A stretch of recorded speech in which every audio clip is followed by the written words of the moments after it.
Então, nos dias de hoje, a informação sobre o impacto da utilização de tecnologia tem uma influência cada vez maior no mundo dos negócios. Quando nós falamos de negócios, nós estamos falando tanto do menor como do maior, tanto dos negócios pequenos como dos negócios grandes, tá? Tanto de um mini mercado como de um supermercado. Não importa o tamanho deste negócio, todos eles geram informações importantes que podem ser utilizadas nos processos do sistema e, consequentemente, na organização ou no crescimento do negócio. Tá? Então, os negócios, não importa o seu tamanho, eles geram informação. E para que essa informação possa ser utilizada da melhor forma, isso vai acontecer através da tecnologia. Ok? Para pensar. Não importa qual seja o tipo de bairro que você mora, tem algum mercadinho aí perto da sua residência, aquele mercadinho de bairro. Então, você com certeza já foi um desses mercadinhos e dificilmente você vai ver um mercadinho de bairro onde o caixa daquele mercadinho tem um computador, ok? Provavelmente aquela pessoa vai estar anotando tudo num caderninho, né? Às vezes a mesa ali do mercadinho vai ter no máximo uma balança, algo do tipo. E mesmo os mercadinhos que eu já vi com o computador, era apenas para substituir o papel. Eu já cheguei a ver um mercadinho com computador e o bloco de notas aberto. Ao invés de anotar no papel, o que ele anotava no papel, ele estava anotando no bloco de notas. Tá? Eu não cheguei a ver ainda um mercadinho desses mesmo, de esquina, de bairro pequeno, com um computador com um sistema aberto. Tá? Então, por exemplo, esses tipos de mercadinho que anota tudo no bloco, eles não têm um controle estratégico, eles não têm um controle poderoso de estoque de clientes. Uma coisa muito comum desses mercadinhos é você achar muitas vezes produtos vencidos.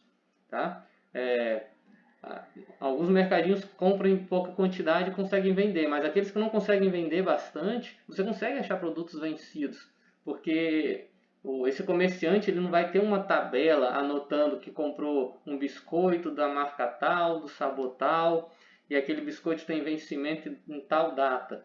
Por mais que ele anote isso, para ele conseguir acompanhar e saber que aquele biscoito está perto de vencer, é um acompanhamento muito difícil para ele fazer manualmente, para ele fazer sozinho.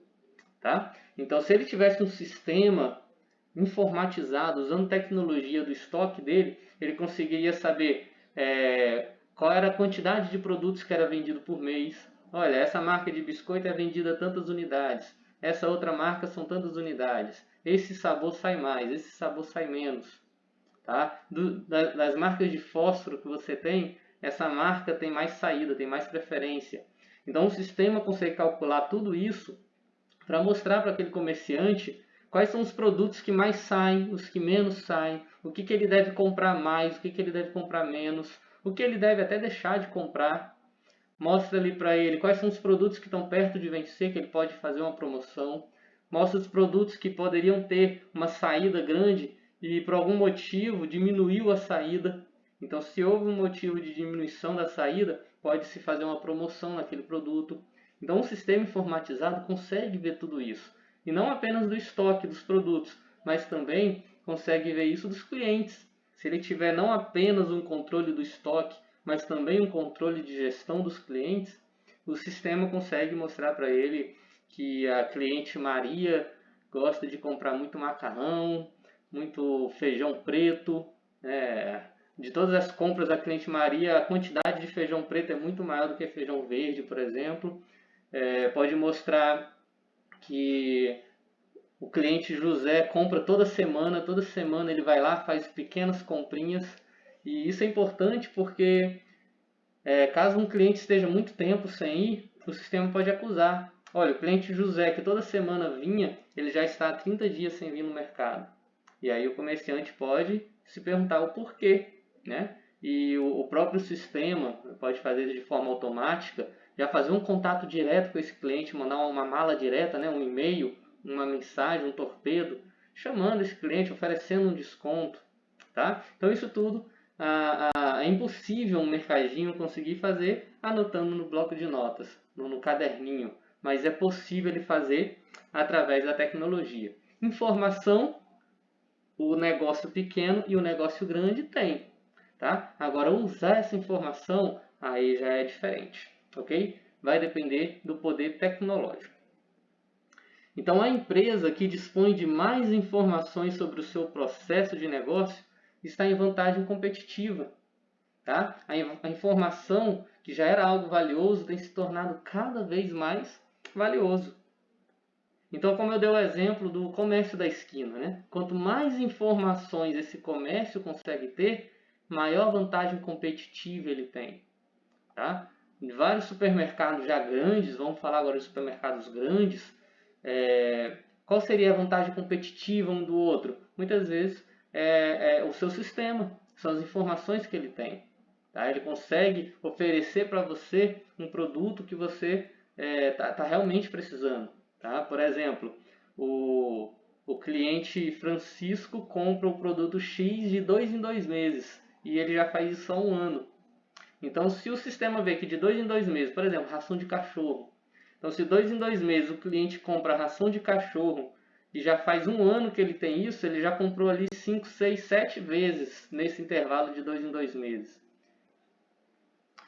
Então, se o cliente comprou ração há uns 2 meses atrás, o sistema já sabe que ele vai comprar a ração nos próximos dias.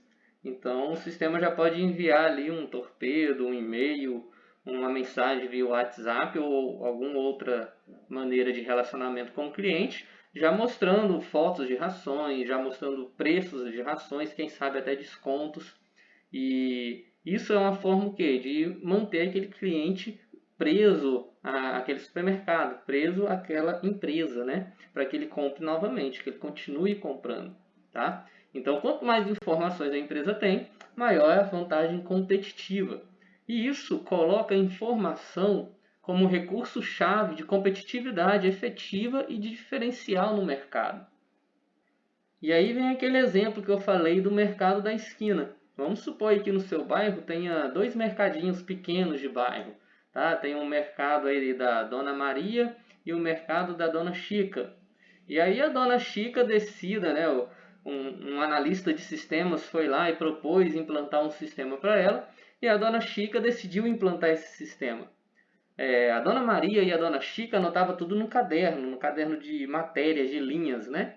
Anotava o que vendia, o que comprava, ela anotava lá tudo anotadinho que elas compravam, o produto, o valor que comprou, o valor que revendia. Quando o cliente comprava, elas anotavam lá a venda, o valor que receberam. Ok, mas tudo no caderno. E aí a Dona Chica decidiu implantar esse sistema. E aí esse sistema da Dona Chica fez tudo aquilo que eu acabei de falar para vocês, tá? De controle de estoque, controle de clientes, os produtos que estavam perto de vencer, ela não vendia mais eles vencidos, ou não jogava mais fora porque venceu, porque o programa avisava antes, ela podia dar um desconto, colocar mais visível na prateleira, e etc., em várias outras vantagens. Então eu te pergunto agora, do mercadinho da Dona Maria, que não tem um sistema tecnológico, um sistema informático, e o sistema do mercadinho da Dona Chica, que agora tem um sistema tecnológico, agora tem um sistema informático. Qual desses dois seria qual desses dois será que teria mais vantagem? Qual dos dois seria mais competitivo? Com certeza, o da Dona Chica, né? Então, a informação é um recurso chave de competitividade. Saber administrar as informações que uma empresa tem é um grande diferencial, ok? Então, com isso, a informação é considerada e utilizada como um fator que instrumentaliza e estrutura a tomada de decisão dentro de uma organização. Por isso é importante gerenciar. Por isso é importante construir um projeto de sistemas o mais preciso possível, pois é um sistema que auxilia na tomada de decisão. Então é preciso ter atenção para evitar erros ou bugs, como se diz no ramo da informática, né? Um bug de sistema. Então pare para pensar no seguinte exemplo. Vamos supor aí que o seu pai ou a sua mãe pegue o carro e leve na oficina. O carro está precisando fazer um serviço de alinhamento e balanceamento. Então, ou seu pai ou sua mãe vão na oficina esperando gastar aí entre 80 e 100 reais para fazer esse serviço. E ao chegar na oficina, o serviço de fato custa esse valor de 100 reais. O serviço do carro é feito e no momento do cliente precisar pagar o valor da manutenção, por algum erro, algum bug do sistema, ah, algum erro que pode ter sido algo momentâneo ou pode ser de fato um erro na construção do sistema, o valor cobrado ao cliente seja de 3.000 reais.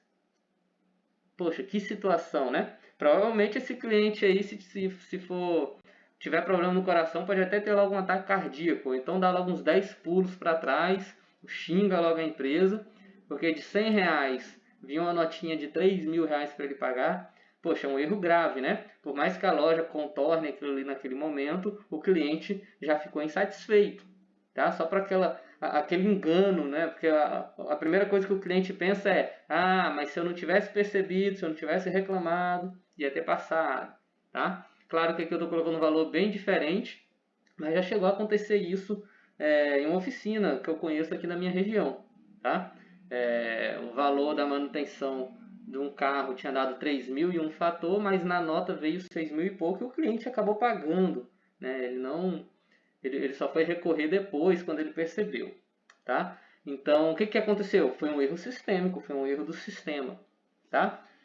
A gente pode também ver um outro tipo de exemplos de erros que podem acontecer com o sistema de informática.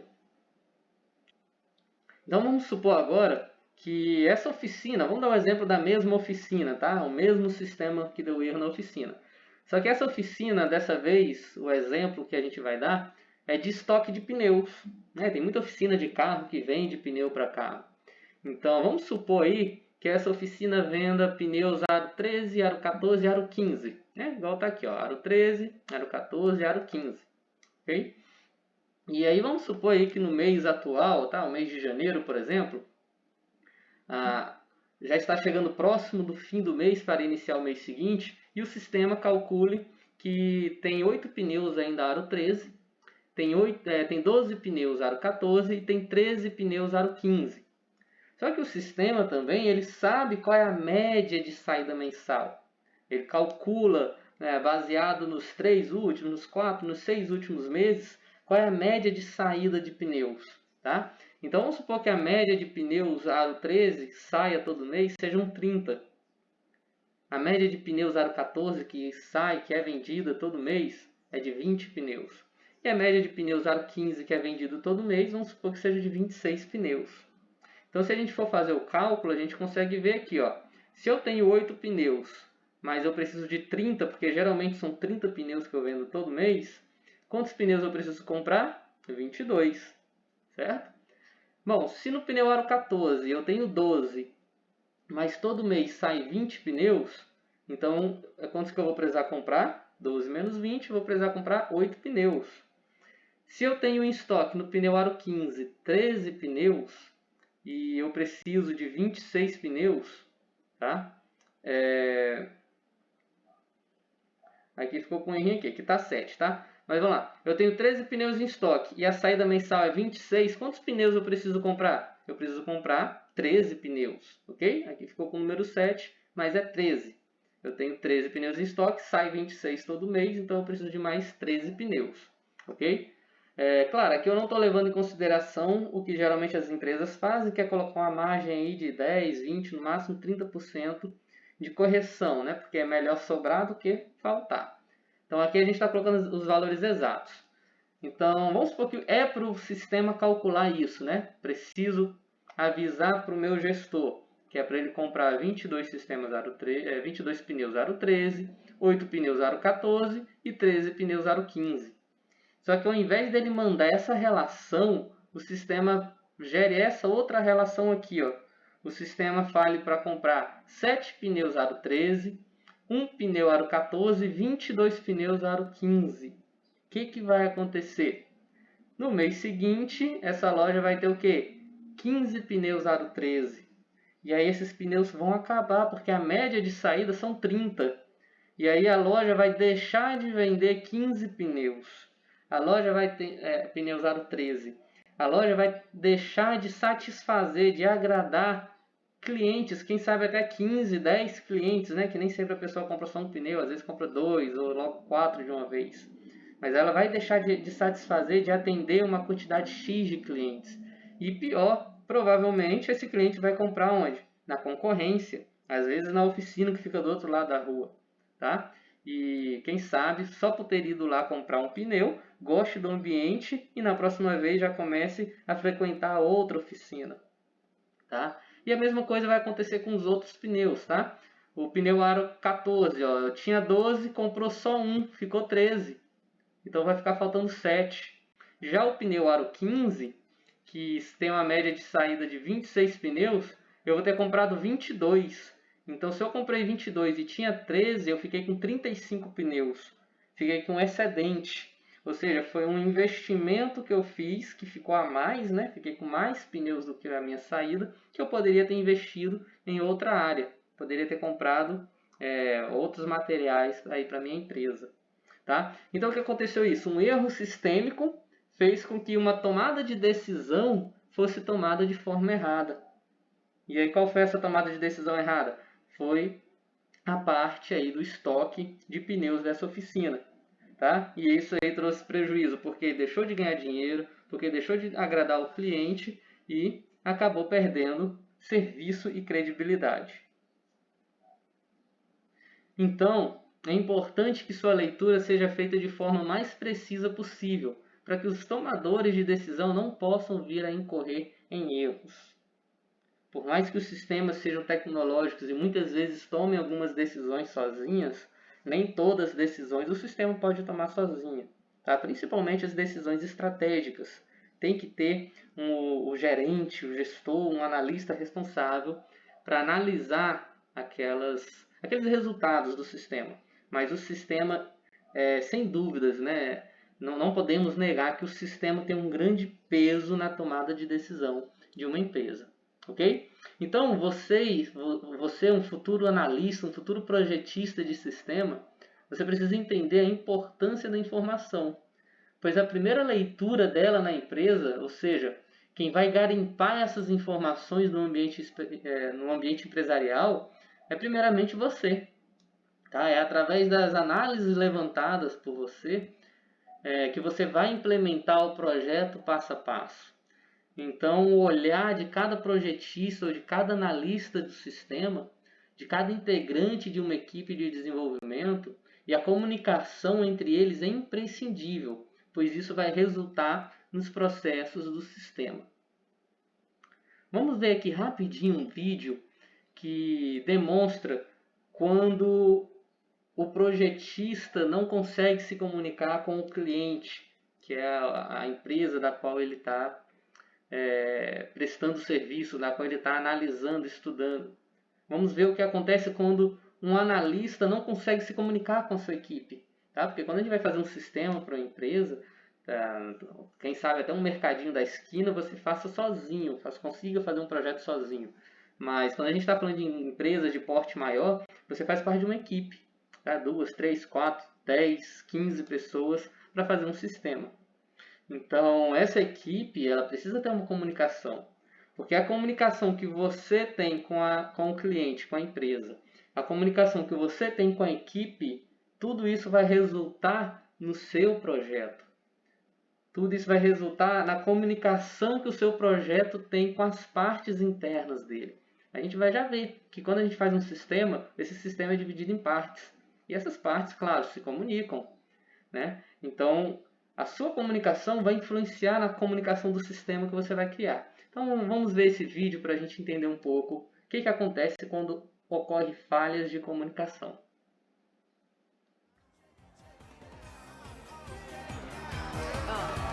Isso foi lindo, mas agora vamos comer. Vai, cuidado! O quê? Alex, entra aí! Ela tem uma arma! Vamos fugir enquanto dá tempo! O quê? Ela tem uma arma! Vamos fugir enquanto dá tempo! Passa adiante! Ele Esse que é o seu karma. Quebre o Dick com o jumento. Bem pedante. Capitão! O Alex está querendo quebrar o Dick. Tudo bem, mas vai acabar em funeral. Que? Virar para a esquerda. Sim, senhor, capitão!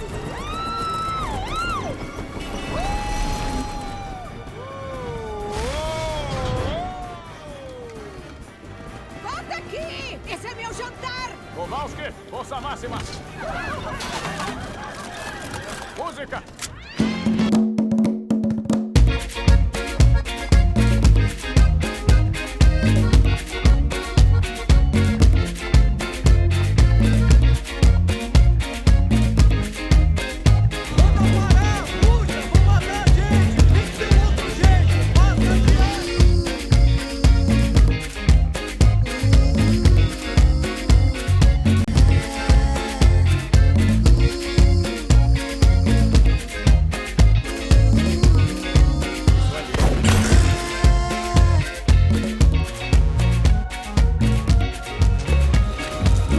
Velocidade 5!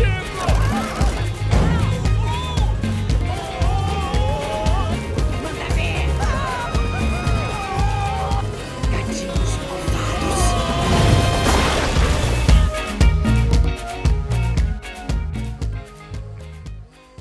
Então, você viu aí como que a informação é importante e é importante que ela chegue no ponto final da maneira certa? Quando nós não conseguimos nos comunicar ou quando essa informação ela sofre com o passar do tempo, com o passar, no exemplo do vídeo aí, o passar de animais, né? Os animais iam passando um para o outro e a informação saiu totalmente distorcida, vocês viram que os resultados são totalmente diferentes. Tá? E nós estamos em plena era da sociedade da informação. Nós usamos, absorvemos, assimilamos, manipulamos, transformamos, produzimos e transmitimos informação durante todo o tempo. Então, a informação, ao mesmo tempo que nós usamos ela, ao mesmo tempo que nós transmitimos ela, ao mesmo tempo ela também está sendo alterada. Ok? E se a gente for pegar essa imagem que está aparecendo aí na sua frente agora, vamos imaginar essa estrela aí central como sendo a estrela da informação numa empresa. Tá? Então, o que a informação causa numa empresa? O que esse brilho dessa estrela resulta naquela empresa? Tá? Então, aqui eu coloquei para vocês alguns tópicos de uma forma bem geral, né? Porque a gente tem vários tipos de empresa, mas de uma forma bem geral, o que a informação causa numa empresa? Causa vantagem operacional, tá? Causa superioridade informacional. A informação causa na empresa processos simplificados, ou seja, redução de custos, respostas mais rápidas. Tá? A informação causa na empresa também organização de conteúdo. Quando a gente fala de organização de conteúdo, é a forma de planejamento da empresa. A informação causa também numa empresa informação rápida e confiável. A informação causa também na empresa uma maior organização interna. Tá? Quando a gente fala de organização interna, a gente está falando no sentido de redução de trabalho ocioso, horas extras desnecessárias, maior colaboração entre os funcionários. Ok? Relacionado à organização do conteúdo também, uma coisa muito importante que eu deixei de falar, é relacionada a duplicações de arquivos, a arquivos quebrados, a informações incompletas, tá? Porque quando a gente não tem um sistema gerenciando isso, muitas vezes a gente tem coisas anotadas que não tem pé nem cabeça, às vezes a gente tem coisas anotadas que são duplicadas. Se você for parar para observar no seu computador, às vezes até na sua galeria aí do WhatsApp, do celular, o que mais deve ter é o quê? Uma foto duplicada, certo? Então, numa empresa, isso daí também acontece em empresas, arquivos duplicados. E é muito perigoso quando você tem um sistema que não consiga fazer essa organização, ok? Porque às vezes você pode ter vários setores diferentes trabalhando e eles podem estar trabalhando em arquivos diferentes que ao mesmo tempo eram para ser os mesmos, tá? Mas às vezes, como o arquivo está duplicado, pode ser que uma equipe esteja trabalhando em um arquivo, achando que aquele arquivo está sendo visto pela outra equipe, sendo que a outra equipe está vendo um outro arquivo, tá? Ou seja, a duplicação desse arquivo, mas sem estar sendo atualizado. Então isso pode gerar aí um problema, né? Que pode até ser muito difícil de resolver, tá? Então, a estrela da informação também na empresa vai melhorar a capacidade dessa empresa. A estrela da informação na empresa vai melhorar a tecnologia moderna. Tá? Quando a gente fala de tecnologia moderna, é porque vai ficar muito mais fácil de você trabalhar. Tá? Não sei qual a sua idade, mas caso você tenha experiência, ou conheça pessoas que têm experiência em trabalhar em empresas, você vai ver que alguns testemunhos, né, algumas pessoas contando que às vezes tem certa dificuldade. Eu tenho certa dificuldade de mexer com aquela máquina, tenho certa dificuldade em entender um certo sistema. Então, muitas vezes essa dificuldade vem porque a informação da empresa não está sendo bem gerada. Tá? Porque não existe, digamos que, um sistema muito difícil de você mexer. Muitas vezes existe um sistema da qual você não foi treinado da forma correta para mexer nele. Tá ok? No período que eu fui instrutor em uma empresa de telemarketing, tá?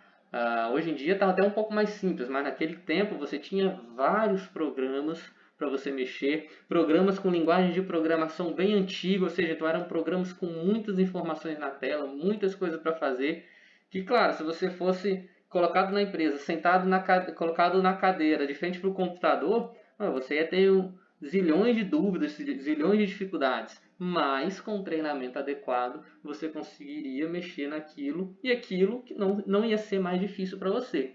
Tá? Então, quando a gente fala de tecnologia moderna, é porque a gestão da informação causa na empresa causa isso nos funcionários da empresa, que o sistema vai se tornar mais fácil para eles. Tanto porque o sistema pode ter sido simplificado, como também porque eles foram bem treinados. Tá? E outra coisa também é fazer com que a empresa economize na área de tecnologia. Tá? A gestão da informação vai mostrar para a empresa, digamos, que o que deve comprar, o que está ocioso, quais são os itens tecnológicos aqui, os aparelhos informáticos que estão ociosos. Então, com essa ociosidade, pode-se fazer um destino a isso, né? Uma doação, uma venda. E quais são os itens mais atualizados, os itens mais novos, os itens que precisam comprar?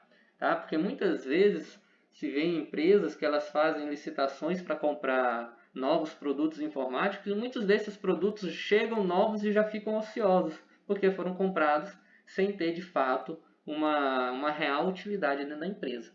Ok? Então isso tudo essa parte de tecnologia moderna vai fazer um benefício na empresa, não apenas na área do funcionário ter mais facilidade, mas também na área econômica. Tá? Então, a estrela da informação dentro de uma empresa vai também causar uma racionalização. O que é essa racionalização? Essa racionalização vem do racional, ou seja, os tomadores de decisão, junto com o sistema, vão conseguir construir estratégias mais eficientes, vão conseguir fazer economias maiores em manutenções necessárias, em treinamentos, vão conseguir melhorar os treinamentos, ou quem sabe aumentar os treinamentos.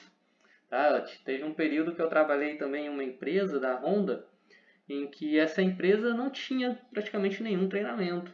Tá? Com o passar do tempo, com uma racionalização maior da empresa, através de um sistema que foi adquirido posteriormente, essa empresa conseguiu se organizar de uma forma que começou a ter treinamentos constantes. Poxa, o que será? Será que foi o gestor da empresa que em uma noite de sonho teve uma lâmpada lá na cabeça dele que acendeu e ele começou a dar treinamento? Não, foi o sistema novo que ele implantou na empresa. Ok? Então, essa estrela da informação na empresa vai melhorar também a execução. A estrela da informação na empresa vai melhorar também os processos de decisão. Ok? Falei de todos, né? Vantagem operacional, superioridade informacional, processos simplificados, organização de conteúdo, informação rápida e confiável, organização interna, melhoria da capacidade, tecnologia moderna, racionalização, execução e melhoria no processo de decisão. Tudo isso e outras coisas mais são frutos de uma informação que a empresa gera, que a empresa produz, não importa o tamanho dela, mas que é bem manipulada, bem gerenciada através de um sistema tecnológico de informática. Um sistema tecnológico aí que cuida dessas informações. Então, atualmente, no ponto de vista empresarial, a informática avançou tanto que é imprescindível para uma empresa e causa um impacto significativo no mundo corporativo. Então, hoje em dia, nós temos o quê? Internet de fácil acesso, tá? Fácil acesso que eu digo não apenas para as empresas, que claro, para as empresas é mais fácil ainda ter internet, mas sim para a sociedade como um todo, tá? Estamos aí já numa fase que até internet gratuita nos bairros, nas ruas, aí você consegue ter, tá? Os planos de telefonia móvel são cada vez mais baratos, com pacotes de internet cada vez maiores. Então, a internet hoje se tornou algo de fácil acesso. Se a gente for parar para pensar, quem não tem internet hoje? Geralmente quem não vai ter internet hoje é uma criança que não tem um celular, porque as demais pessoas provavelmente vão ter internet. Por mais que tenha 1 ou 2, 3 dias que possa ficar sem, mas são pessoas que vão estar conectadas. Então a internet de fácil acesso faz com que as empresas não sejam apenas empresas mais somente físicas, né? Mas se tornem empresas também, quem sabe, digitais ou empresas virtuais. Tá? São 3 conceitos diferentes aí, que depois vocês podem dar até uma pesquisada, que é empresa física, empresa digital e empresa virtual. E com isso, está cada vez mais fácil aí você criar aplicativos, né? Você vê aí supermercados, lojas de roupas, lojas de eletrodomésticos, que tem além da sua loja física, tem também seus aplicativos para fazer suas vendas. Tem uma coisa que avançou muito hoje em dia e dá um grande diferencial competitivo, que são chatbots, né? Você pode às vezes resolver tudo tão rápido apenas conversando com um robô, tá? Como você também pode ter um atendimento mais diferenciado quando você está conversando com um robô. No período que eu trabalhei na Honda, eu criei um chatbot naquele período, tá? Justamente para facilitar a vida dos vendedores, porque o cliente já começava a falar com o chatbot, e na hora que o vendedor ia atender o cliente, o vendedor já sabia qual era o nome do cliente, o vendedor já sabia se o cliente tinha uma moto ou se não tinha, o vendedor já sabia se o cliente queria trocar a moto dele ou se queria comprar uma nova, o vendedor já sabia provavelmente qual era a moto que ele queria, já sabia provavelmente se ele queria um plano de longo prazo ou de curto ou médio prazo. Isso tudo o chatbot conseguia filtrar. Tá? Se fosse um cliente que já tinha comprado antes na concessionária, o chatbot também conseguia avisar isso para o vendedor. Então, na hora que o vendedor ia iniciar o atendimento, vocês acham que o vendedor ia estar mais preparado ou menos preparado? Você acha que ia ser mais fácil para ele atender aquele cliente ou ia ser mais difícil? Você acha que aquele vendedor ia conseguir atender mais clientes por dia ou menos clientes por dia? Com certeza, todas as opções positivas são as corretas, ok? E através disso, e além disso tudo, né, hoje em dia também é muito fácil os sites, né? Todo mundo pode criar um site, tanto sites mais avançados, que precisam de um conhecimento maior, como sites básicos, que cá entre nós não são tão básicos assim, né? São sites até bem completos também, através de ferramentas. Então, por que eu digo isso? Porque é muito fácil para uma grande empresa pagar uma empresa que constrói um site. Mas também é muito fácil para uma pessoa que está criando sozinha uma loja de roupas, criar o seu site também.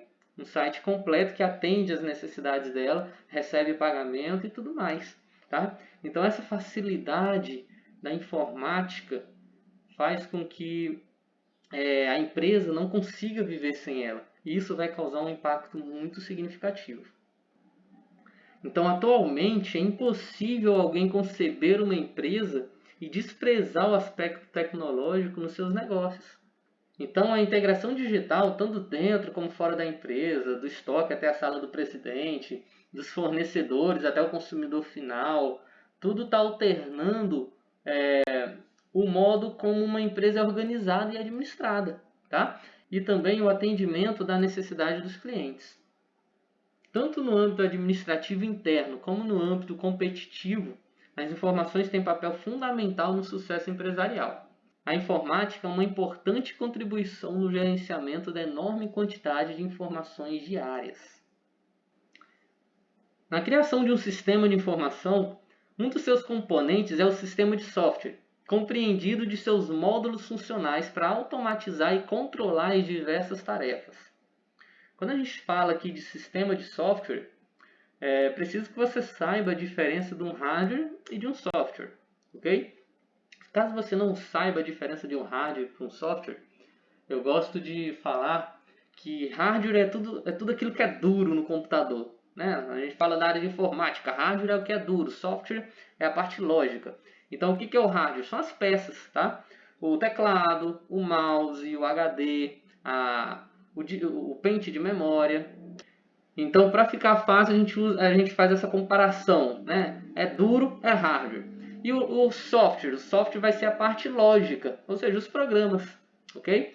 Então, quando a gente fala de componente de um sistema de software, a gente está falando que para criar um sistema de informação para a empresa, nós vamos fazer um sistema de software que vai ser dividido em vários componentes, em vários módulos, ok? E claro, quando nós vamos fazer um sistema, a gente não pode desprezar o hardware, porque o software ele roda onde? Ele roda no hardware, tá? E muitas vezes o nosso sistema que nós vamos organizar depende de algum hardware para que ele funcione com excelência, tá? Por exemplo, se eu vou criar um sistema que vai fazer uma gestão dos meus funcionários na minha empresa.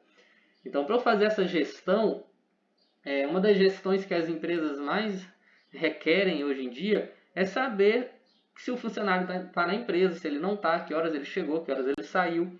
Então, o que acontece? Ele faz aquele registro de pontos.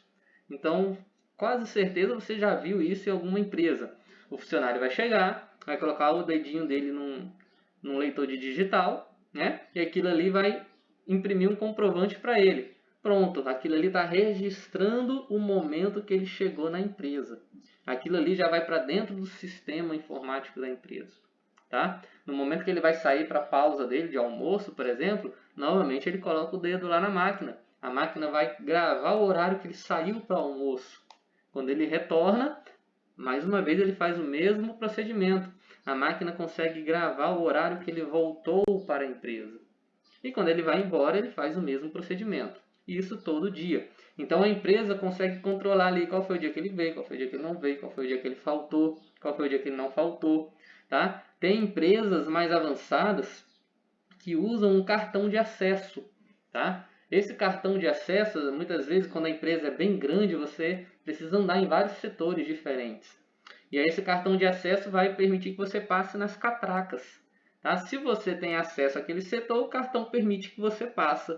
Se você não tem acesso àquele setor, o cartão não vai permitir. Então isso também é muito importante porque o sistema da empresa vai saber por onde que aquele funcionário andou na empresa, quem foi que entrou naquele setor da empresa.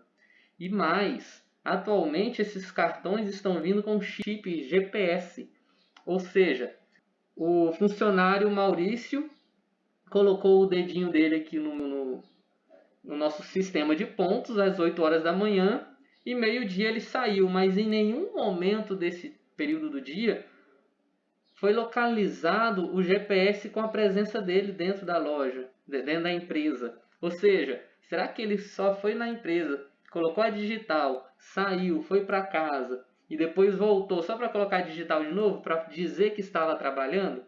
Tá? Então, hoje em dia, nesses cartões magnéticos, ocorre isso, tem um GPS dentro do cartão, um chip de GPS.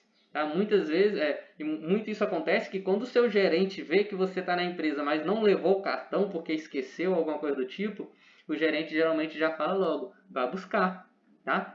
Porque digamos que é como se você não estivesse na empresa, tá?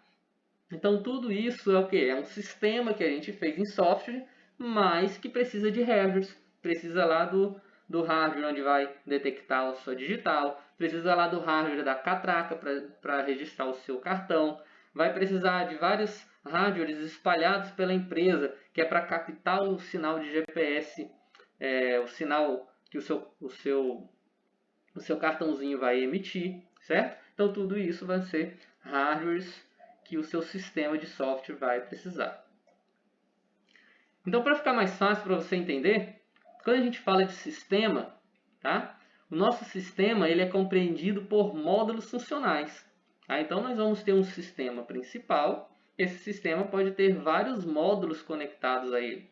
Tá? Então, o que são módulos? Módulos é uma parte do meu sistema, uma parte de código que vai fazer algo em específico. Tá? Então, esse quadradinho azul aqui é como se fosse o meu sistema, como se fosse o meu sistema mãe, né? Como se ele fosse o chefão do sistema, ele que falasse o que tudo tem que fazer e ele recebia as respostas e aí ele mostrava digamos aí, para o gerente da loja, né? Vamos usar essa comparação. E o que acontece?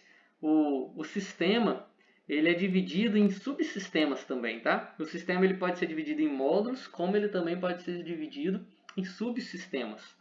Então, no meu sistema, eu posso ter módulos ligados diretamente ao meu sistema principal, como eu posso ter subsistemas e posso ter módulos ligados a esse subsistema. Ok?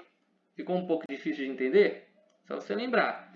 O meu sistema ele precisa ter uma mãe, ou seja, algo que controla, algo que recebe tudo que é feito, compreende e dá uma resposta final para o gerente, para o gestor aí da minha empresa, ok? Então esse meu sistema pode ter subsistemas e pode também ter módulos, bom? O que são esses módulos? Para ficar mais fácil de você entender, vamos lá. Acabei de dar um exemplo aqui do cartão. A pessoa vai passar o cartão na catraca para poder passar pela catraca.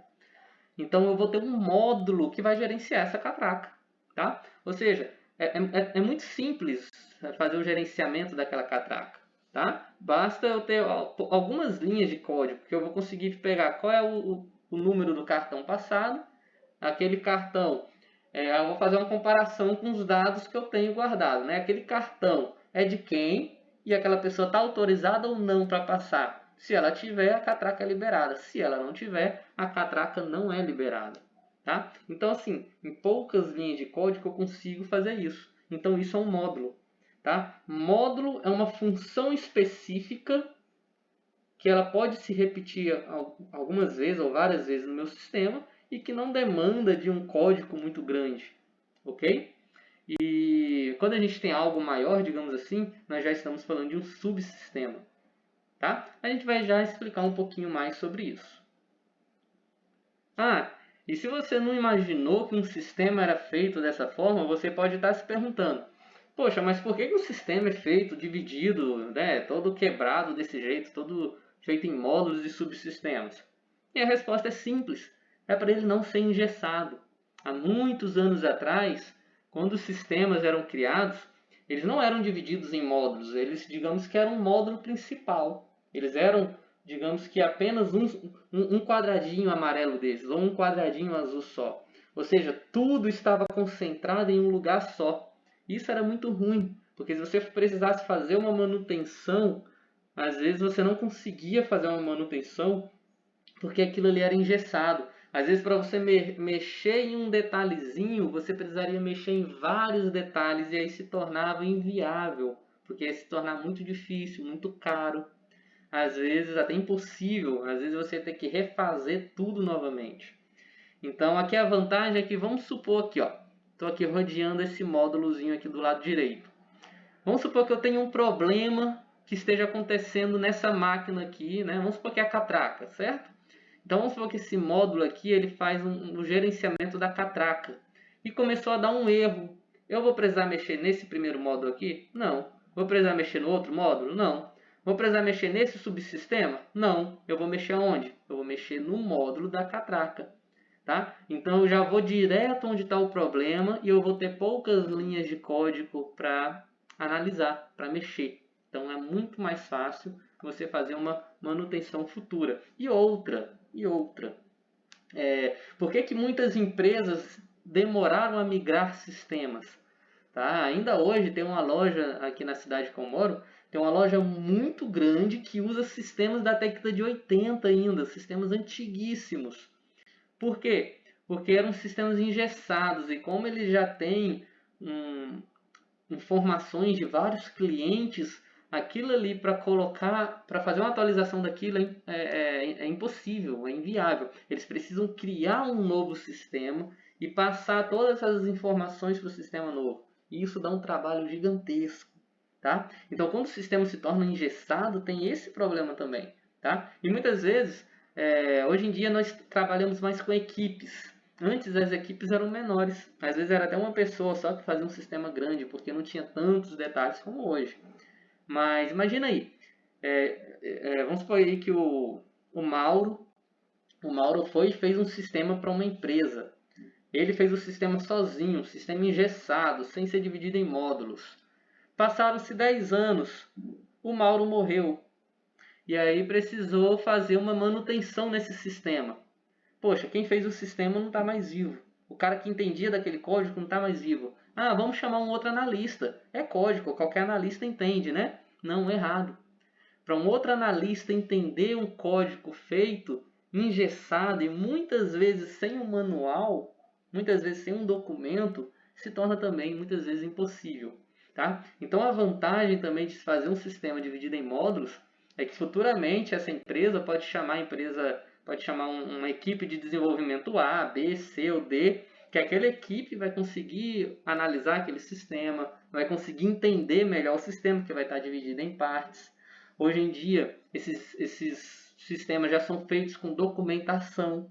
Então, hoje em dia está muito mais fácil, tá? Está documentado, passo a passo, está dividido. Então, fica muito mais fácil de você analisar.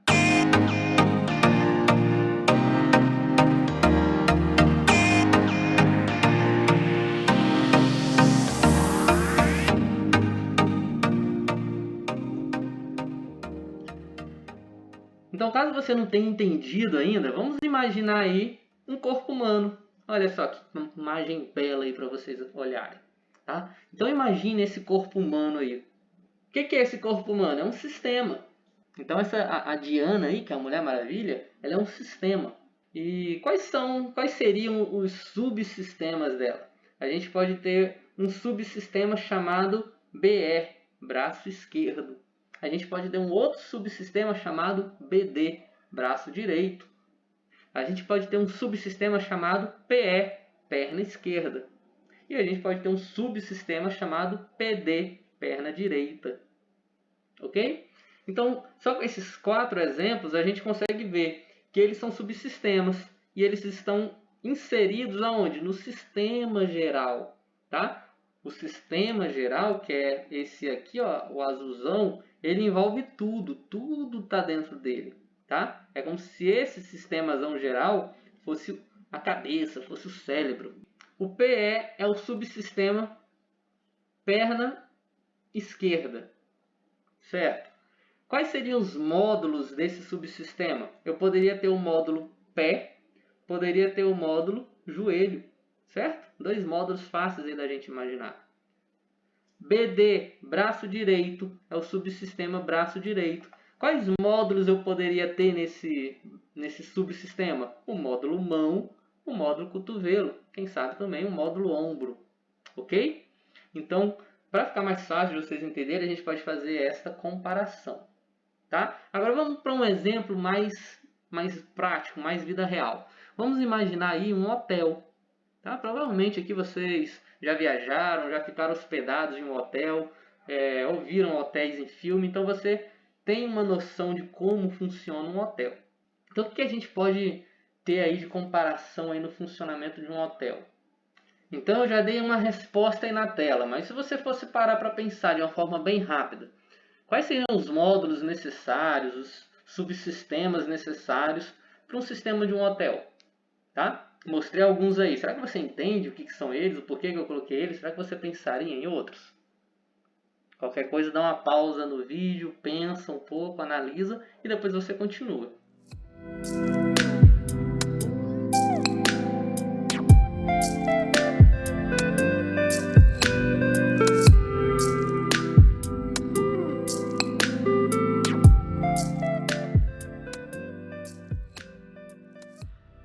Muitos de nós, quando eu falo de hotel, nós temos a visão de um cliente, né? A gente consegue entender que a gente chega, a gente faz uma reserva, a gente tem que deixar nossos dados lá na recepção, a gente vai para um quarto, quando a gente sai a gente tem que deixar a chave do quarto, às vezes quando a gente volta o quarto está limpo, depois quando a gente vai embora o cara olha lá se a gente consumiu alguma coisa, e aí gera um orçamento, a gente paga e vai embora, certo? Bom, beleza, essa é a visão de um cliente, mas como seria uma visão sistêmica disso? Então, se a gente for parar para pensar em um sistema hoteleiro, rapidamente a gente pode pensar nesses módulos que eu listei. A gente teria o módulo principal, né? Como eu falei, o módulo principal, tá? Eu coloco aqui módulo principal. Deixa eu voltar aqui para vocês entenderem. Esse módulo principal equivale a esse sistema aqui, ok? Ou seja, ele é o pedaço desse sistema, ou seja, ele é uma parte desse sistema que vai, digamos que, receber as informações dos demais e vai ali gerar relatórios, gerar estratégias e tudo mais, tá? Então eu teria esse módulo principal, onde estaria conectado vários outros módulos nele. Teria um módulo cliente, tá? O que poderia ser esse módulo cliente aqui? Então o módulo cliente vai ser, como o próprio nome diz, o módulo responsável pelas informações do cliente. Tá? Se eu sou um cliente novo e estou chegando no hotel, vamos supor aí, Hotel Wall Street, tá? Então se eu estou chegando nesse hotel pela primeira vez, o que vai acontecer? Eles vão cadastrar a minha pessoa, vão pedir meu nome, meus dados, minha data de nascimento, meu telefone e um monte de outras coisas, tá? Se eu for acompanhado com família, eles vão pegar os dados dos meus familiares, esposa, filho, vão associar, tá? Eles vão colocar, ó, esse cliente aqui é o pai, esse daqui é a esposa, esse daqui é o filho, tá? É muito importante que eles façam essa associação. Quando eu criei o sistema na Honda, eu fiz essa associação. Então, muitas vezes, já ia a mensagem lá para o vendedor falando, olha, o cliente Michel está precisando comprar uma moto tal, o nome do filho dele é esse, e uma série de informações. Que era muito diferente um vendedor chegar para a pessoa e falar, né? Olá, Michel, tudo bem? Já está com 4 anos que você comprou sua moto, vamos atualizar a sua moto? E muitas vezes o cara poderia se interessar ou não, e a pessoa poderia perguntar, né? E aí, como é que está o seu filho, o Guilherme? Né? Então o cliente ia ficar, poxa, o cara lembra do meu filho, o cara sabe o nome do meu filho, legal, o cara lembra de mim, né? Então muitas vezes a pessoa de fato não lembra, o sistema que lembra, né?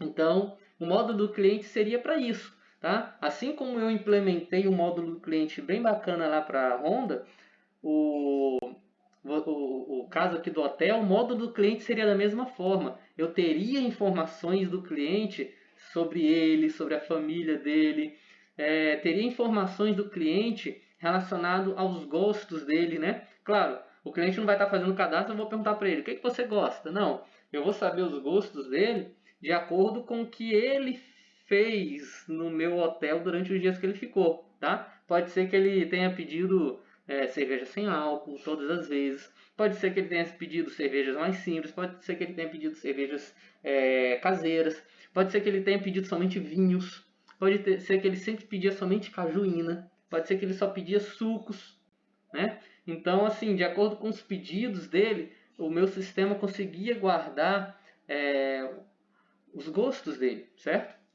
Então, vamos supor que esse meu cliente foi 1, 2, 3 vezes e os pedidos eram sempre parecidos, eram sempre repetidos. Pode ser que na 4ª vez que o meu cliente fosse, o hotel, para atrair, para cativar ainda mais aquele cliente, poderia deixar lá no frigobar dele guardado algumas cajuínas, porque ele sempre pedia, tá? E poderia lá deixar 1, 2, 3 garrafinhas de cajuína guardada com um recadinho para ele. Você acha que esse cliente ia gostar desse cuidado, desse mimo? Com certeza ia, tá? E muito importante também o módulo cliente, como eu dei o exemplo da Honda. O módulo do cliente da Honda já avisava o tempo que o cliente tinha comprado a moto. Aqui é a mesma coisa. O meu módulo pode avisar qual é a frequência ou qual foi a última vez que esse cliente veio. Ok? Por exemplo, eu sou um cliente que foi a primeira vez, eu fui em janeiro. Então, como eu só fui uma vez, o sistema não sabe qual é a minha frequência de ir, né? Mas, por ser hotel, a gente sabe que hotel, a frequência, digamos, é um pouco menor. Então, o sistema do hotel podia prever que se eu fui em janeiro, pode ser que em janeiro do outro ano eu vá de novo, que eu vá viajar. Ou eu viaje para outra cidade, ou eu viaje para a cidade deles. né? Pode ser que o hotel só exista naquela cidade, pode ser que o hotel exista em outras cidades, né? Então, rede de hotéis que existem em várias cidades tem que explorar ao máximo o módulo cliente, tá? Porque eu posso muito bem receber uma mensagem, um torpedo, avisando, né? Por exemplo, em dezembro eu viajei em janeiro, então em dezembro eu posso receber uma mensagem dessa rede de hotéis avisando que está chegando o mês das férias e tudo mais, todo aquele e-mail com aquele marketing e falando que eles contam com a minha presença, podem listar para mim as cidades que eles estão presentes, tá? Ou podem perguntar para mim qual a cidade que eu desejo viajar, para que eles deixem um quarto reservado para mim, tá? E claro, se eu for um cliente que repito as idas, eles vão ter cada vez mais informações sobre mim, tá? E vão poder cada vez mais fazer algum tipo de estratégia, algum tipo de tomada de decisão comigo, tá? Quando eu falo da empresa fazer contato comigo, eu já estou falando de outro módulo. Estou falando do módulo do mensageiro externo, tá? O módulo do cliente vai guardar o máximo de informações sobre o cliente. Agora eu quero fazer contato com o cliente, seja e-mail, seja torpedo, seja uma ligação robótica, né? Uma ligação com o robô fala, enfim, eu vou fazer o uso do meu módulo de mensageiro externo, tá? Preciso de um módulo funcionário. Muito importante eu ter um módulo funcionário, um módulo que vai guardar, assim como eu tenho as informações do meu cliente, eu preciso ter as informações do meu funcionário. Não só a informação, como eu já dei de exemplo, do horário que ele chegou, o horário que ele saiu, mas do que ele fez, tá? Por exemplo, vamos supor aí que a pessoa do quarto 10 está indo embora do hotel, certo? O que acontece? Aquele quarto 10 ele precisa ser limpo, ok? Então, se ele precisa ser limpo, um funcionário da área da limpeza precisa ir lá limpar aquele quarto, ok? Vamos supor que a Diana, né, está aparecendo aí na nossa frente, vamos supor que a Diana chega nesse hotel. E aí na hora que ela chega no hotel, o rapaz da recepção fale para ela ir para o quarto 10. Já pensou ela chegar lá e o quarto não está limpo? Já pensou ela chegar lá e o quarto está bagunçado? Que decepção esse cliente vai ter, né? Provavelmente não vai nem mais querer ficar, certo? Então, poxa, foi um erro, tá? Ah, mas o erro foi de quem? Vamos puxar um relatório aqui no sistema. Qual é o funcionário que foi enviado para fazer a limpeza lá no quarto? Ah, é o funcionário tal. Aí, aquele momento já dá aquela pressão, né? O gerente chama o funcionário. Por que você não limpou? Né? Por que você foi, disse que limpou, mas não limpou? Que o quarto estava bagunçado. Né? Porque tem todo esse controle, né? Vai de hotel para hotel, mas os hotéis mais evoluídos tem todo um sistema no Palm Top, né? Que hoje em dia já está tudo no tablet, onde o funcionário, quando vai fazer a limpeza, ele marca lá que está fazendo a limpeza do quarto X. Quando ele termina, ele marca lá que terminou. Então, se ele terminou, teoricamente é impossível que um cliente chegue e o quarto esteja bagunçado, né?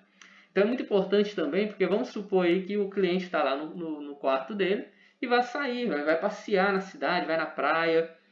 O que acontece? Quando você sai do hotel, você tem que deixar a chave na recepção, né? E geralmente quando você deixa a chave na recepção, é o momento que o funcionário vai lá, o funcionário da limpeza vai lá e faz a limpeza, né? E aí vamos supor que você deixou o seu celular, porque você não quis sair na rua com o celular. E quando você volta, o quarto está limpo, mas o celular não está lá. Que problemão também, né? O que vai acontecer? Poxa, não adianta o cara da recepção chegar e falar, foi aquela funcionária ali que fez a limpeza, e a funcionária falar que não foi ela, tá? Não vai ter provas. Agora, se está tudo registrado no sistema, aí sim tem como achar de fato um culpado, ter uma resolução, tentar buscar correção para isso, tá? Então o módulo funcionário é importante tanto para cadastrar o funcionário, tanto para saber se ele está trabalhando ou não, como também para saber aonde que ele está trabalhando ou não, tá? Se os quartos foram limpos ou não, se a comida foi feita ou não, se o pedido foi entregue ou não, tá?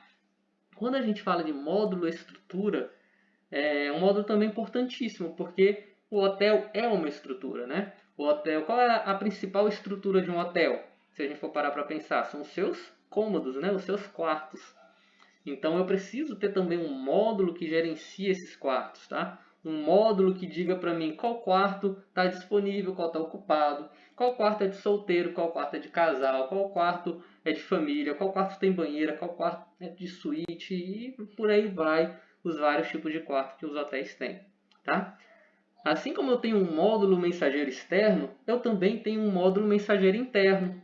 O próprio nome diz, né? Módulo de mensageiro interno vai ser um módulo que vai permitir e registrar, que é muito importante, toda a comunicação interna do hotel, tá? Seja de setores do hotel, ou seja, recepção para limpeza, recepção para almoxarifado, restaurante para recepção, como seja também de mensagens do cliente para a parte interna do meu hotel. Todo quarto tem um telefone, então o cliente muitas vezes pode fazer uma ligação para a recepção, fazer um pedido para a recepção. Aquilo ali deve ficar registrado, porque se não for atendido, depois aquilo ali sai no relatório, o gerente pode chamar a atenção do funcionário. O cliente pode muito bem fazer contato com o restaurante do hotel e fazer o pedido de um prato, de uma bebida. E aí tem que saber se aquilo ali foi atendido ou não, tá? E por aí vai. Outro módulo que a gente tem no hotel é o módulo do almoxarifado. Tá? O que é o almoxarifado? É o estoque. Então, quando a gente fala de almoxarifado, é o controle de produtos que aquele hotel tem. Ou seja, qual é a quantidade de água sanitária que a gente tem, de detergente, né, demais produtos de limpeza, vassoura, e na área do restaurante, quantos arroz a gente tem, quanto de feijão, quanto de salada, quanto de fruta, quanto de pão, quanto disso, quanto daquilo, tá? Quantas fronhas de travesseiro, quantos cobertores, ok? Então, quando a gente fala de almoxarifado, a gente fala dos produtos da empresa, daquele hotel, né? A mesma coisa do estoque do mercado. O hotel também precisa ter o controle disso para que não falte, ok? Módulo de reserva. O módulo de reserva vai ser o módulo responsável pela reserva dos quartos. Esse módulo de reserva muitas vezes se estende aí a um aplicativo de celular, a um site na internet, como também a reserva feita no balcão, tá? Então, se eu estou acessando o site, uma outra pessoa está acessando o aplicativo e lá está mostrando que o quarto 10 está liberado, mas tem uma pessoa ao mesmo tempo lá no balcão reservando aquele quarto 10, na hora que aquela pessoa reserva o quarto 10 no balcão, é para aparecer no meu site, no meu aplicativo, que o quarto foi reservado e me dá uma outra opção de quarto, tá? Então esse módulo também é muito importante.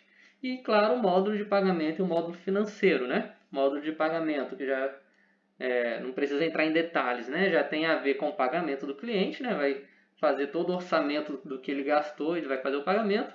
E módulo financeiro já é a ver com as finanças do hotel, tá? Que a gente também não vai entrar em detalhes aqui por causa já do tempo, ok? Então aqui a gente já explicou um pouco mais de módulos de um sistema hoteleiro.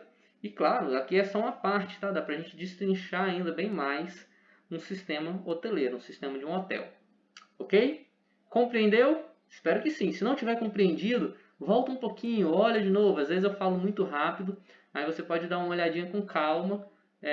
E claro, se você não tiver feito aquela pausa antes para você analisar sozinho, é muito importante que você faça. Então, visto tudo isso, nós conseguimos definir que sistema é um conjunto de componentes que interagem para atingir um objetivo comum. Se nós conseguimos definir um sistema, nós também definimos o que é um sistema de informação.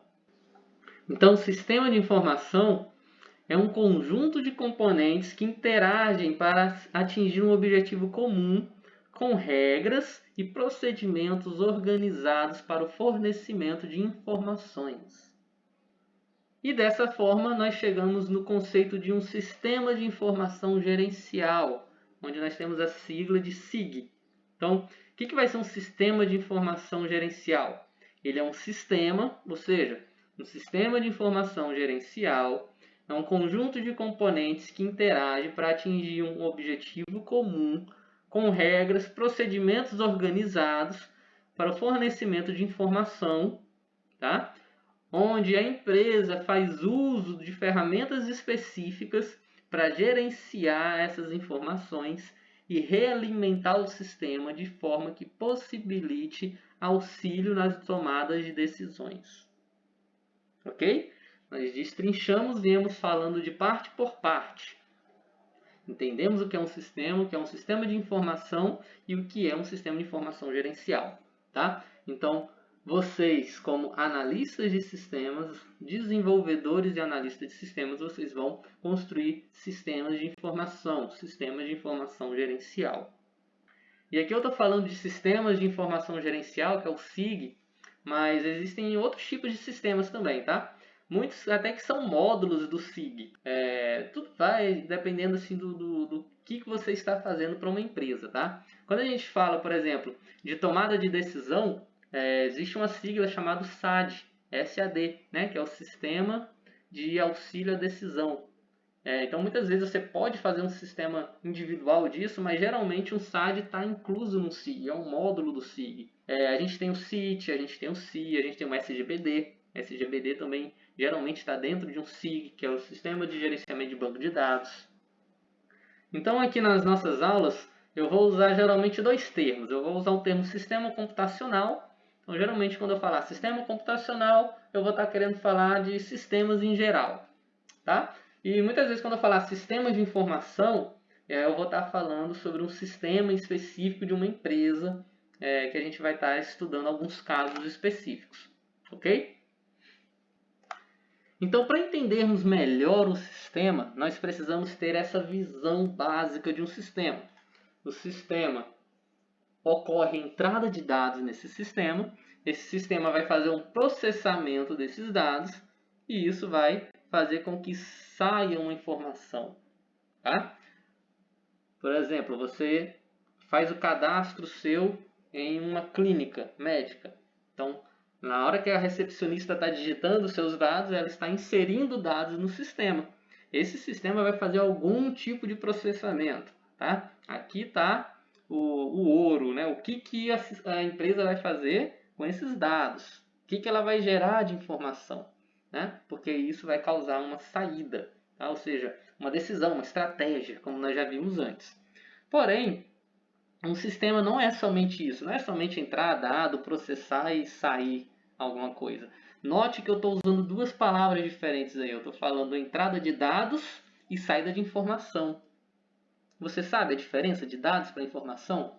Já eu vou explicar para você. E antes você vai entender como é que um sistema funciona, digamos, de uma maneira mais completa. Então, nós vamos ter a entrada de dados, o processamento. No momento deste processamento, o meu sistema pode gravar algo no BD ou pode pegar algo no BD. O que é BD? BD é o banco de dados. Tá? O que é um banco de dados? Se você for parar para pensar num banco, Caixa Econômica, Banco do Brasil, o que eles guardam? Dinheiro, né? O banco de dados guarda o quê? Dados. Então, o banco de dados vai ser um computador, né, bem potente aí, que vai guardar muitos dados, os dados que aquela empresa precisa. Então, no momento que o meu sistema vai processar algo, ele vai pegar, constantemente ele pega dados desse sistema, ele grava dados nesse banco de dados, tá? Para que ele possa sair uma informação, para que ele possa gerar uma informação. Tá? E aí, quando essa informação é gerada, ela passa por um processo de feedback. Tá? O que é o feedback? É a retroalimentação. Tá? Então, o meu sistema teve uma entrada de dados, eu fiz um processamento, ou seja, eu matutei, eu pensei, eu usei aqueles dados e consegui gerar algo, consegui gerar uma informação. Essa informação foi útil?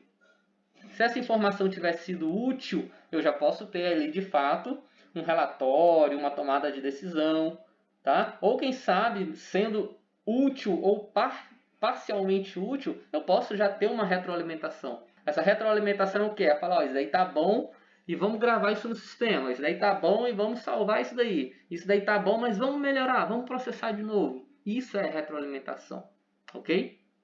Principalmente com sistemas mais modernos, mais atuais, que eu falei aí que tem a parte de inteligências artificiais, que já começa a pensar sozinho.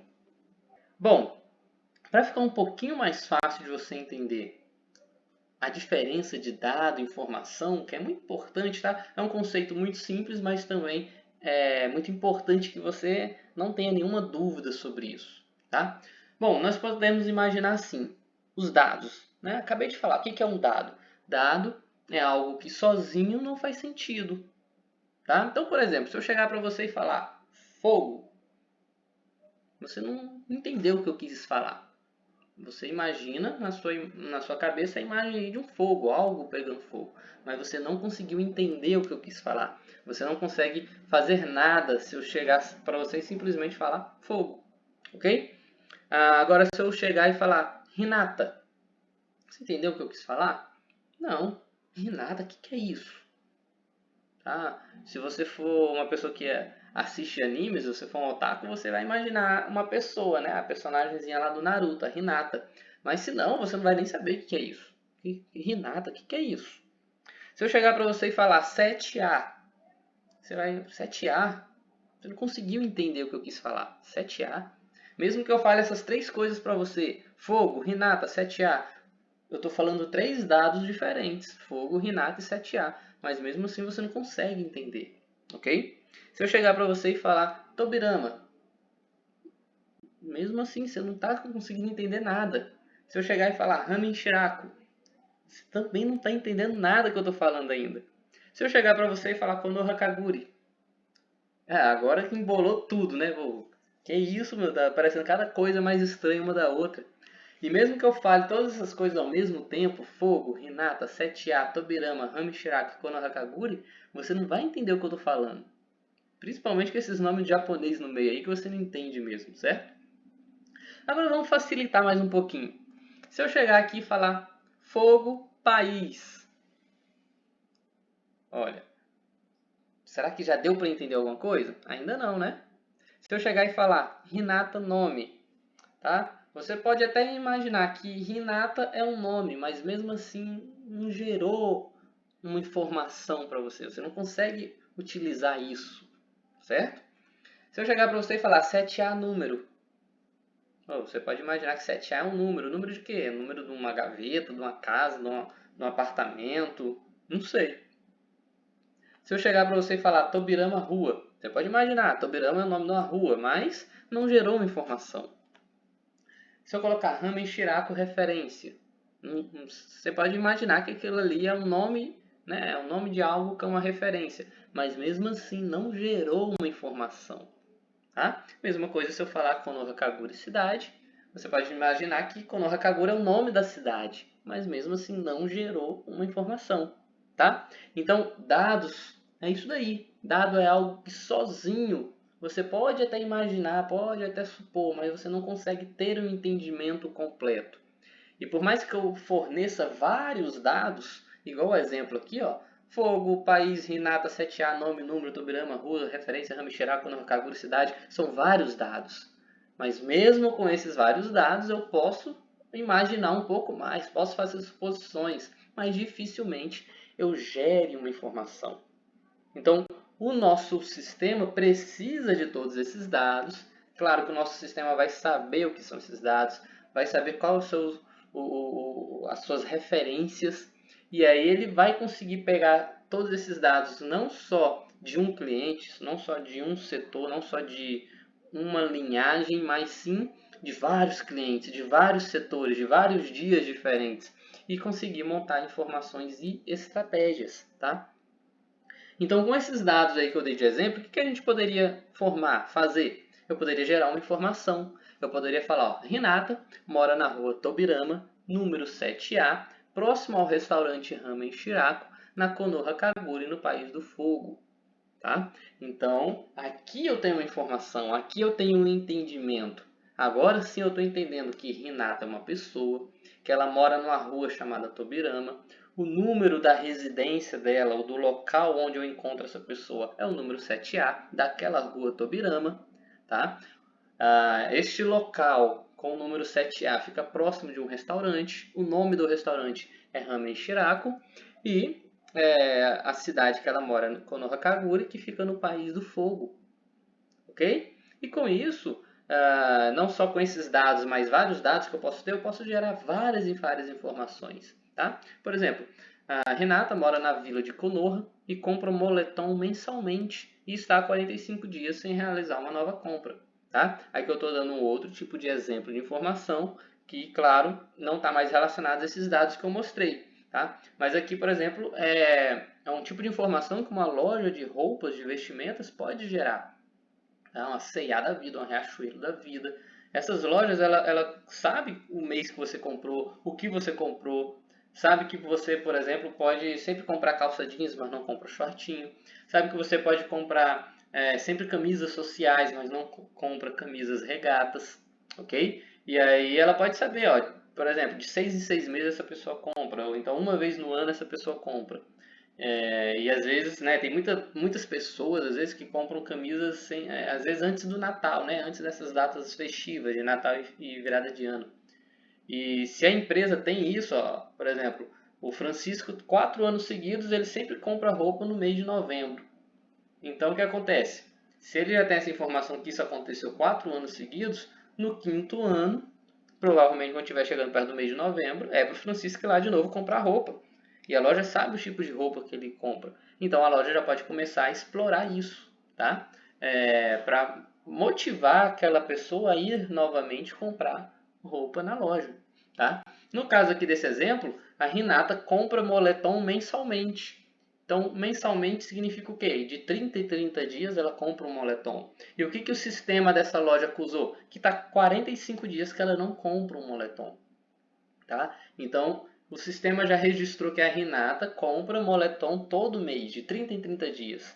Mas já faz 45 dias que ela não compra. Então, o que acontece? Ou ela comprou em outra loja, ou ela não comprou por algum outro motivo, mas já está no momento dela comprar. Então, o sistema está sinalizando que a loja deve estar atenta, a loja deve ir atrás, a loja deve montar uma estratégia para atrair a Renata. Ok? Um outro tipo de informação que a gente pode gerar com dados da empresa é o seguinte: no próximo mês completa 60 dias desde a última manutenção da KUNAI dos clientes Renata, Sakura e Moeg. Ok? Então, isso daqui é um tipo de informação muito comum e muito útil para empresas que fazem manutenção, né? Oficinas, revendedoras. Tá? Então, por exemplo, concessionária de carro, concessionária de moto. Quando você compra o seu carro, compra a sua moto, tem aquelas revisões, né? Então, o próprio sistema da empresa já acusa, ó, o cliente Matheus comprou aqui o seu carro 0 km, carro do modelo tal, né? Com tais adicionais e por aí vai, a cor do carro é essa e etc. Na data tal, na hora tal, com o vendedor tal, e hoje faz X dias da compra do carro dele, e nos próximos tantos dias é o momento da primeira manutenção, por exemplo. Tá? E o sistema pode estar configurado para avisar isso 7 dias antes, 5 dias antes, 3 dias antes, que é uma forma que a empresa pode fazer contato com o cliente, para lembrar o cliente daquela manutenção, para cativar o cliente para que ele volte na concessionária para fazer a manutenção na concessionária e não em outro local. Ok? Então tudo isso são informações aí que o sistema pode gerar através dos dados. Ok? Bom, então nós já entendemos aí o que é o sistema de informação, sistema gerencial, tá? Vamos entender agora também o que é a análise de sistemas. Nossa disciplina, análise e desenvolvimento de sistemas. Mas o que é essa análise de sistemas? Tá? Então, a análise de sistemas é a atividade de realizar um profundo estudo dos processos, métodos e técnicas de investigação e especificação da solução do problema, a fim de, a partir dos requisitos levantados, encontrar o melhor caminho para projetar e implementar um sistema de softwares. Eu gosto de chamar essa disciplina não apenas assim, análise e desenvolvimento de sistemas. Eu gosto de chamar ela de análise, projeto e desenvolvimento de sistemas. Porque dessa forma fica bem clara na mente, né? Na mente do aluno, que os 3 principais pontos de um analista de sistema é o quê? É analisar, é projetar e é desenvolver. Tá? Porém, é um nome muito grande, né? Fica um nome enorme para uma disciplina. Mas o analista precisa ter em mente que essas são as 3 bases para fazer a análise do sistema. Não é apenas analisar, mas essa análise ela vai gerar um projeto. E esse projeto vai iniciar um desenvolvimento. Tá? Então, Esses são as três primeiras fases, digamos assim, dessa parte de análise de sistemas. É analisar para construir um projeto para então desenvolver. Tá? Se você for parar para pensar num engenheiro civil, por exemplo, eu sou muito rico e comprei um terreno muito grande e quero construir um prédio nesse terreno. E aí eu contrato um engenheiro civil para ele fazer essa minha vontade, esse meu desejo. O que o engenheiro civil vai fazer? Ele vai chegar lá naquele terreno que não tem nada e vai analisar o terreno, certo? Fez a análise do terreno, o que ele vai fazer? Ele vai começar a construir? Não, ele vai fazer um projeto, ele vai fazer uma planta, tá? Aquele projeto vai ter vários detalhes, vai ter várias partes, vai ser o projeto da parte terrena, né? Eu esqueci o termo correto, mas a parte terrena, para ajeitar o chão, digamos assim, né? Deixar o chão alinhado, com a consistência certa, com o material rudimentar certo. Vai fazer a planta da parte estrutural, vai fazer a planta da parte elétrica, vai fazer a planta da parte hidráulica e por aí vai. Depois que toda essa planta, né, todo esse projeto tiver feito, aí sim vai iniciar o desenvolvimento. Vai vir as escavadeiras, os trabalhadores, para de fato começar a construir o prédio, ok? E por aí vai. Tá? Então, assim como tem essa etapa na construção civil, é a mesma etapa na construção de um sistema, na construção de um software. Então, essa nossa disciplina, ela é base para esse ramo de análise de sistemas. E vocês, né, os alunos interessados, que quiserem seguir carreira nesse ramo, vocês vão se tornar analistas de sistemas. Então, a disciplina de análise de sistemas vai formar analistas de sistemas. E o analista de sistemas é o profissional que na fase de análise do ambiente define o que, para que e de que forma será desenvolvida uma solução. E então vai construir o projeto para que toda equipe possa desenvolver os sistemas. Então eu deixo aí bem frisado essa parte que eu acabei de falar. Analisar, projetar e desenvolver. Analisar, projetar e desenvolver um sistema. Essa área de analista de sistema, com o passar dos anos, ela foi se ampliando e ampliando e ampliando cada vez mais. Tá? E se ampliou tanto que ao mesmo tempo acabou se embolando, digamos assim.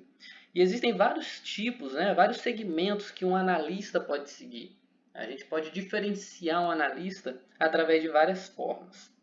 Tá? Então, você pode ser um analista aí com a armadura bem bonita, que usa uma espada de 2 mãos. Você pode ser um analista aí que usa uma espada em uma mão e um escudo na outra. Pode usar uma espada em cada mão. Você pode ser um analista aí que usa até 3 espadas. Ou um analista aí que vira bicho aí para poder resolver os problemas. Tá? Mas existem de fato vários tipos de analista. Analistas que se especificam em áreas, em certas áreas, né? E analistas são até classificados de forma menos experientes, né? Que são os iniciantes ou mais experientes. E isso tudo também acaba influenciando, digamos que no salário, né? Na base salarial aí do analista de sistemas. Mas, de uma forma ou de outra, o analista de sistemas, ele precisa, hoje em dia, ter um conhecimento bem amplo, porque ou então um conhecimento bem profundo de algo específico, porque as empresas procuram esses dois perfis, ou um analista que conhece de tudo, tá? E é bom em tudo, ou um analista que é perito, especialista em algo específico. 2 exemplos bem claros e muito utilizados principalmente por bancos é o analista de banco de dados e o analista de segurança de sistemas. Tá? Bancos como o Banco do Brasil, Itaú e outros bancos, para um analista de banco de dados paga salários aí de 18 mil para cima.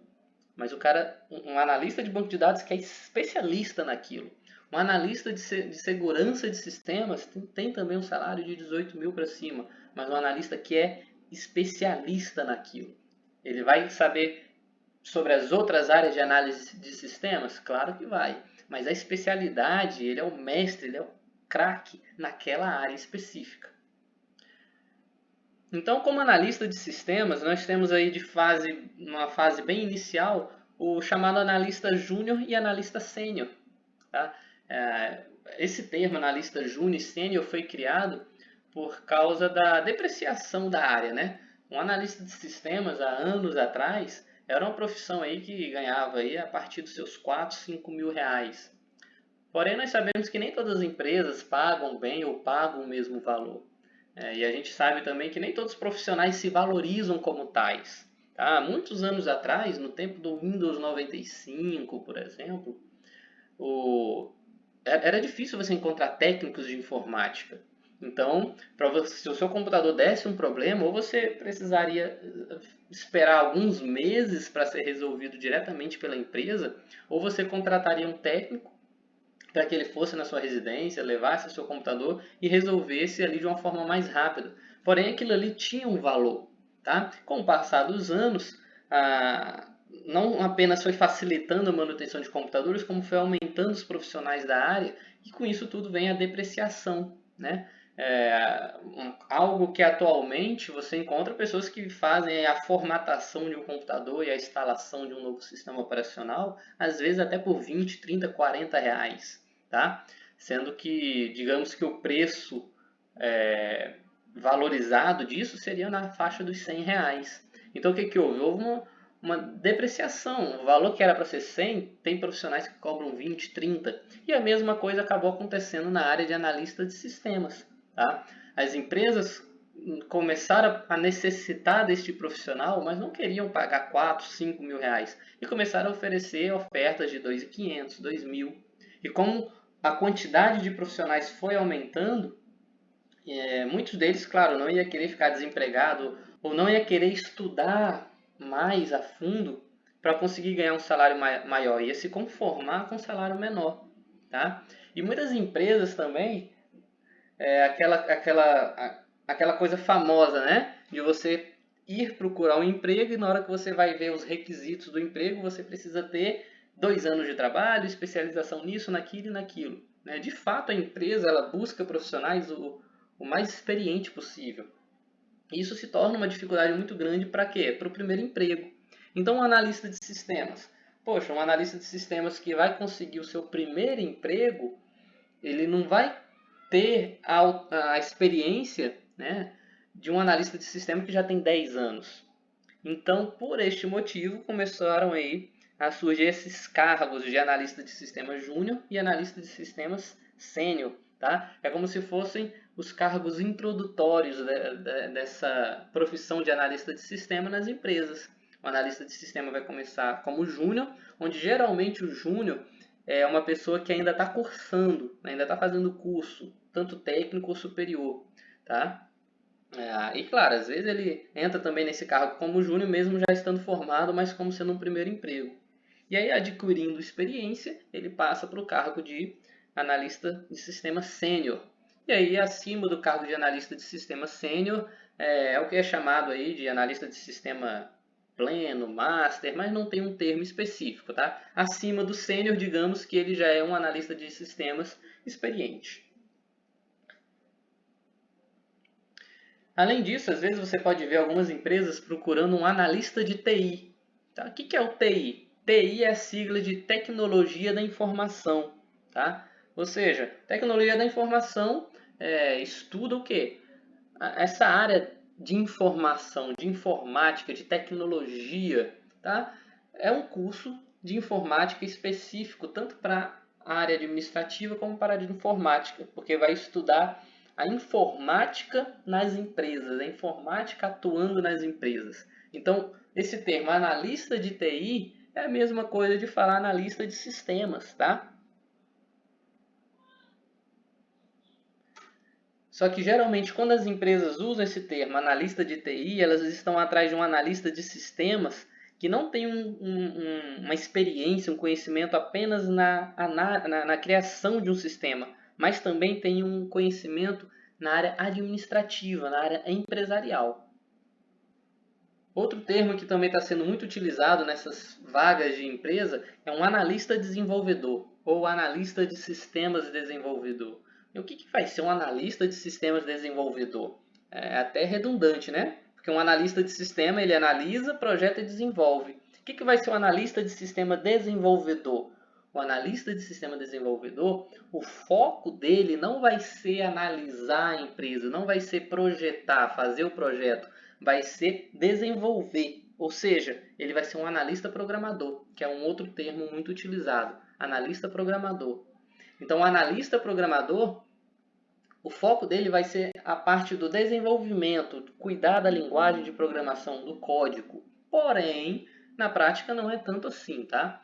Muitas empresas às vezes falam que é um analista desenvolvedor ou um analista programador, mas ele não deve ter só conhecimento. Porque se a gente for parar para pensar, um analista programador é a mesma coisa de um programador. Não. Um programador ele vai saber fazer o código, né? Construir essa parte do código. Mas ele não vai ter um conhecimento a fundo de analisar as ferramentas de análise, como projeta de fato, tá? Então, o analista desenvolvedor, ele não vai ter conhecimento só de programação. Ele precisa, mesmo ele não participando teoricamente da análise do projeto, ele precisa dominar isso também. Ainda mais porque as empresas às vezes falam que é um analista programador, né? Um analista desenvolvedor, mas muitas vezes elas colocam a pessoa para fazer a análise e o projeto mesmo assim. Tá? A gente tem que levar em consideração que as empresas em si, muitas delas, não entendem como é que é construído um sistema. Não sabem todo o processo para construir um software. Elas acham que para construir um software é fazer um programa, e fazer um programa é fazer um código. Né? Então elas procuram às vezes um programador para o programador analisar a empresa, fazer o projeto e fazer o sistema. Por isso que muitos sistemas aí são ruins de fato, tá? Porque não procuram o profissional correto. E aí essa variação nos analistas de sistemas continua, tá? A gente tem um analista de sistema web, né, que pelo próprio nome diz, mostra que vai ser um analista de sistema onde ele vai precisar dar um foco melhor para a área web, para algum sistema com uma aplicação web online. A gente tem o analista de sistemas móvel, né, o mobile, né, móvel, que é a parte móvel, celular, tablet. A gente tem um analista de sistema suporte, um analista de sistema suporte. Ele às vezes participa ou não dessa fase de análise, mas ele precisa entender dela também, tá? Mas o analista de sistema de suporte, ele é mais contratado e ele precisa de um foco maior para a parte de manutenção, tá? Então ele precisa entender bastante dessa parte do projeto, porque eu quero na minha equipe ter um analista de sistema, um analista de suporte. Então esse analista de suporte ele vai analisar o projeto. Muitas vezes ele não vai construir o projeto, às vezes sim, mas muitas vezes ele vai analisar o projeto, ele vai analisar se há falhas no projeto, se quando esse projeto começar a ser desenvolvido, se vai ocorrer alguma falha. Tá? E muitas vezes ele vai participar da construção do projeto, mas planejando prevenções, né? Prevenção de erros e etc. Ele vai estar, às vezes, criando regras, criando passo a passo para os demais analistas construir o projeto. É o que a gente chama até de requisitos não funcionais, ele pode cuidar um pouco dessa parte. Tá? Então, quando a gente fala analista de suporte, ele vai fazer isso daí, tá? Ele vai analisar o projeto, analisar também o desenvolvimento do sistema, analisar o sistema após ter sido concluído, né? Que é a fase de testes, de forma que encontre certos erros e não, mas o foco não é apenas encontrar o erro, mas prevenir também o erro, tá? E além disso daí, nós temos também o analista de segurança de sistema, o analista de sistemas especialista, né? Como eu já falei, que é aquele analista que é especialista em uma área, tá? E o analista de sistemas que quer ganhar, de fato, um melhor dinheiro, ele precisa dominar toda essa área de análise, projeto e desenvolvimento de sistema, mas ele tem que se especializar, tá? Não quer dizer que se eu estou me especializando, eu não vou mais analisar, eu não vou mais projetar, não. Engane-se quem pensa assim, tá? O analista de sistema ele precisa executar essas três partes, precisa dominar essas três partes. A parte da especialização é que ele vai se especializar em coisas específicas, tá? E é isso que vai dar um grande diferencial no profissional. E hoje em dia é isso também que as empresas mais procuram, principalmente as empresas mais sérias, tá? E há alguns anos atrás existiam poucas especializações, mas hoje em dia tem bastante especialização que um analista de sistema deve buscar. Tá? As principais aí são as especializações do Google, da Microsoft, da Cisco. Tá? Então a gente tem, por exemplo, a especialização, a ITIL, tá? Que é uma especialização em que possui 4 níveis diferentes. O analista de sistema que tem essa especialização ITIL, a empresa sabe que esse cara ele é muito bom na prática de desenvolvimento do sistema, né? De analisar o sistema. Inclusive, o sistema de segurança, né? A equipe de segurança do governo britânico, para trabalhar no governo britânico, precisa ter, um dos requisitos é ter essa especialização. Tá? A gente tem outros tipos de especializações, que é a AMC, a VCP, que são especializações para o analista trabalhar com servidor, com redes, com aplicações que utilizam nuvem. Tá? A gente tem aí as especializações da Cisco, como eu falei, que também é dessa área de redes, de conexões. Da Oracle, tá? Da Oracle é uma das especializações mais procuradas, que já é relacionada ao banco de dados que nós falamos, tá? Principalmente ao banco de dados SQL, tá? Futuramente vocês vão entender um pouco mais sobre isso. Tem também as especializações muito importantes da Microsoft, tá? Que dentre as várias especializações delas, a principais é a MCSD e a MCSE, tá? Inclusive, pessoas que querem trabalhar na Microsoft, um dos requisitos é ter especialização na Microsoft, tá? Eu sou um profissional de informática e meu sonho é trabalhar na Microsoft, pois eu começo estudando para conseguir uma especialização da própria Microsoft, tá? E por aí vai, tá? A gente tem também a CISP, que é a SSP, e a CISA, tá? E por aí vai, vários outros tipos aí de especialização. Então esses daí seriam os analistas de sistemas especialistas, tá? Bom, eu dei esse parecer maior para você entender que o analista de sistema ele analisa, projeta e desenvolve sistemas, tá? Agora, como eu já falei, isso é uma coisa muito ampla. Nessa amplitude toda, nessa grandeza toda de construir um sistema, a gente pode ter profissionais que entendem de tudo, mas que vão ser especialistas em uma certa área, né? Vão executar melhor um certo papel. Tá? Um exemplo do time de futebol, ok? Eu posso ser um jogador de futebol. O que o jogador de futebol faz? Pega a bola, corre, tenta fazer gol, tenta defender o seu gol, ok? Então, se a gente for parar para pensar no jogador de futebol, é uma pessoa que joga bola. Agora, eu posso muito bem pegar aqui, tá? Vou pegar o exemplo do Fluminense. Eu posso muito bem pegar o Fred e posso pegar o Calegari e posso pegar ali o Lucas Claro. Os três são jogadores de futebol. Agora, se eu colocar o Lucas Claro no ataque, ele vai ter um certo desempenho, tá? Ele não vai saber ser um atacante? Não, ele vai saber ser um atacante. Ele é um jogador de futebol, então ele sabe dominar a bola, ele sabe usar a bola.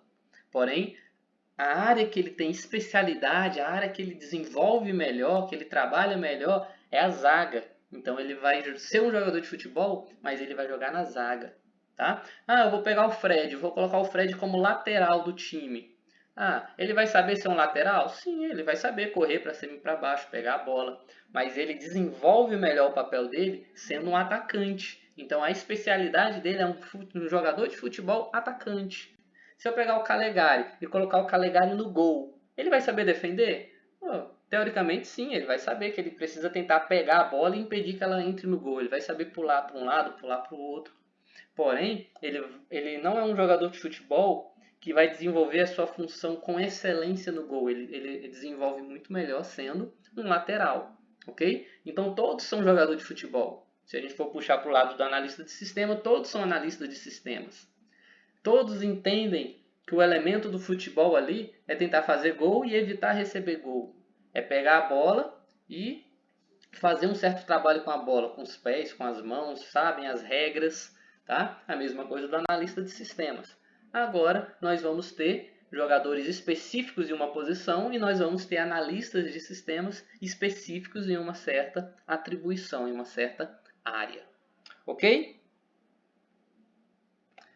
Então, dito isso tudo, nós damos por encerrada essa nossa primeira aula, esse nosso panorama geral do que é a disciplina, do que é um sistema, do que é a análise de sistema, quem é o analista de sistema e todas essas suas diferenças. E para encerrar, eu quero deixar uma frase do Robert Buckman, que o poder da informação dentro de uma empresa é proporcional à sua capacidade de ser compartilhada. Um forte abraço, deixe seu comentário aqui para eu saber se você tem alguma dúvida, se você gostou da aula, alguma sugestão, algum agradecimento. Curta este vídeo, compartilhe aí com seu amigo que não está sabendo dessa aula ou do seu amigo que precisa dessa aula. E não se esqueça de se inscrever aí no canal.